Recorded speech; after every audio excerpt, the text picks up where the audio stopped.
সুখী হওয়ার 4টি গোপন রহস্য। উপায় 1।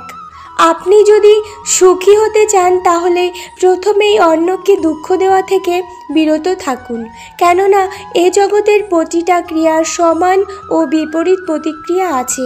তাই আজ যদি আপনি কাউকে দুঃখ দেন তাহলে কাল সেই দুঃখ আপনার জীবনে আসবেই। উপায় 2। অন্যজনের কাছ থেকে অতিরিক্ত ভালোবাসা পাওয়ার আকাঙ্ক্ষা ত্যাগ করুন, কেননা অনিত্য এই জগতে প্রকৃত কোনো ভালোবাসা নেই। এটা স্বার্থের দুনিয়া, তাই একটু স্বার্থের কমতি পড়লে যে কেউ যে কোনো সময় আপনাকে দুঃখ দেবে। উপায় 3। এটা অনিত্য জগৎ। প্রকৃত অর্থে এখানে কেউ আপনার নিত্যসঙ্গী নয়। এ জগতে কেউ একই পূর্বে সবসময় আপনার সাথে ছিল না, ভবিষ্যতেও থাকবে না।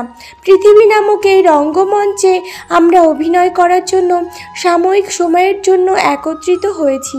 তাই এই সরল সত্যটি মেনে নিয়ে এ জগতের কাউকে নিয়ে নিত্যকাল বাঁচার ইচ্ছা করবেন না। যে কেউ যে কোনো সময় আপনাকে একা ফেলে রেখে চলে যেতে পারে। উপায় 4। আপনি মেনে নিন এটা দুঃখের জগৎ, আর এটা মেনে নিয়ে দুঃখ থেকে মুক্ত হওয়ার জন্য পরমেশ্বর ভগবান শ্রীকৃষ্ণের সেবায় নিজেকে নিয়োজিত করুন। এজন্য অবশ্যই পাপশূন্য হয়ে সাধু, গুরু, বৈষ্ণবের নির্দেশ মতো আপনার জীবন পরিচালিত করুন এবং মনগড়া ধর্ম পরিহার করুন। যদি এই 4টি সত্য মেনে নেন তাহলে দেখবেন যে কোনো দুঃখই আপনার মনকে স্পর্শও করতে পারবে না।